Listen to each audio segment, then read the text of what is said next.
In the 1930s, the United States was ravaged by syphilis. Syphilis is a sexually transmitted disease which at that point in time afflicted nearly 1 in 10 Americans and produced physical symptoms such as painful sores and rashes that persisted for around 2 years. If left uncured, syphilis would progress through the body and could cause organ damage, heart disorders, brain disorders, and even blindness. It was incredibly difficult to slow the spread of the disease. Experts cautioned against unprotected sex, but the infection could also be passed during childbirth. What was even worse was that existing treatments at the time, like mercury and bismuth, were considered unreliable at best and potentially harmful at worst. Today, these heavy metals are classified as toxic chemicals, but at the time, doctors were still uncovering their dangerous side effects.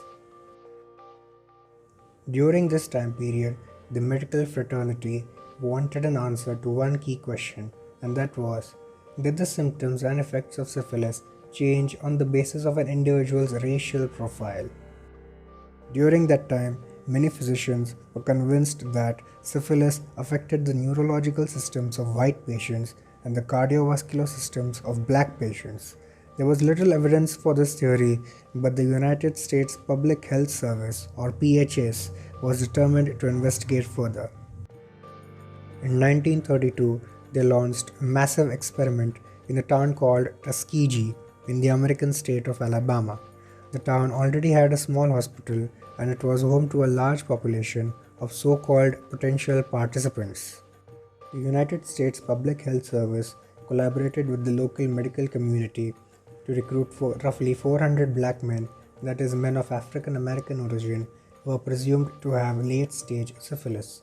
Further, they also recruited 200 black men for their control group who were not suffering from syphilis.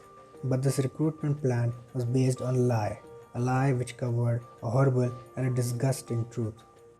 While the researchers of the study planned to observe how syphilis would progress with minimal treatment, they told the participants that they would receive free drugs and medical care for their condition.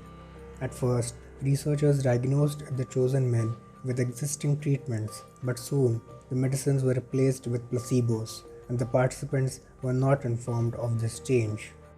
Under the false pretense of providing a special cure, the researchers performed painful and invasive surgeries to investigate the neurological consequences of syphilis. When any of the participants died, the PHS, under the pretext of funding funerals, would get their hands on the dead bodies in order to perform medical autopsies. When the researchers from the PHS published their studies, they said that the black men were chosen as volunteers. This was done in order to hide the unethical manner under which they had been recruited. However, outside the state of Alabama, a whole 10 years after the study began, clinical trials confirmed that penicillin was effective in curing syphilis when it was in its early stages. But in Tuskegee, researchers were determined to keep pursuing what they considered as vital research, and therefore the researchers deliberately decided to withhold the knowledge of new medical treatments of syphilis from their participants. They had still not confirmed their theories about racial difference, and they believed that they would never have another opportunity to observe the long-term effects of untreated syphilis. During World War II, the researchers convinced the local army draft board to exempt the chosen black men from their study. They did this because they thought that if the study participants would enlist in the army, they could receive access to penicillin, which could cure them of the disease. But as I said before, the researchers did not want that. They wanted the men to keep on suffering through syphilis so the researchers could continue to study the effects of the disease. How disgusting is that? The people who conducted this study treated their unwitting participants like a piece of disposable trash. The researchers continued their study even during the 1950s, when it was medically proven that penicillin could help to manage syphilis even when it was in its late stages. If you look at this from an ethical and a moral perspective, withholding treatment in a research study without the patient's informed consent is simply despicable and should be considered as a criminal offense. But shockingly, for a large part of the 20th century, such unethical practices were not uncommon in the United States.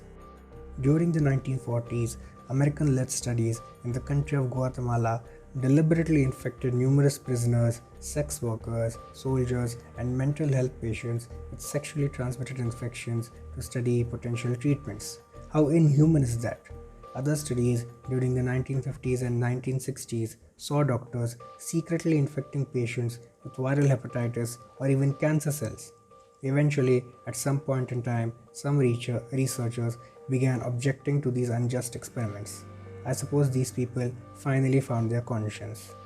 In the late 1960s, a social worker named Peter Buxton requested the United States Public Health Service to end the study. But after PHS ignored his appeals, Peter Buxton became a whistleblower and sent his information to the press. In July of 1972, an expose of the Tuskegee study made headlines across the country. Following public outcry, a federal investigation, and a lawsuit, the study was finally shut down in 1972, 40 years after it had begun and 30 years after a treatment of syphilis had been found. The researchers from the Public Health Service failed to find any evidence that syphilis had differing impact on people based on the basis of racial background. When the PHS ended their study, only 74 of the original 600 black men were still alive. As an unfortunate consequence, the wives and children of some of the black men who participated in the study had contracted syphilis. In the wake of this tragic and cruel experiment and concerns about similar incidents happening in the future, the United States Congress passed new regulations pertaining to ethical research and informed consent. But to this day, systemic racism continues to permeate the medical field throughout the United States. It is an unfortunate fact that transparency is still not completely implemented in medical research, and individuals are treated differently depending on their racial profile. Anyways, that is all for this video. I hope you had a good time. Please smash that like button and subscribe to this channel for more. Thank you and take care.